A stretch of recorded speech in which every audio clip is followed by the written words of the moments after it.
How to back up Google Keep Notes. Hey everybody, welcome back to the channel. In today's tutorial, I'm going to be showing you guys how you can easily back up your Google Keep Notes. But before we get started, don't forget to hit the like button down below and subscribe to the channel. Now let us just jump right in. First thing first, you're going to have to open up your Google Keeps Note app and make sure you just log into your Google account. From here, you can create a new note or you could just use your existing one. I don't have a note, so I'm just gonna paste this random text here. And once you have your note, what you are gonna do is long press on this note and then click on these three dots. Now here you'll find an option, something that says copy to Google Docs. So just simply tap on it.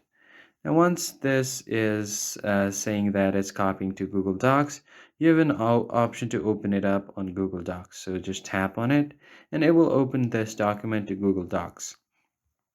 Now once you are on your Google Documents, click on the three lines at the top right corner and here you'll find an option that says available offline. Just toggle this on and now your file will be available offline and it has successfully been backed up.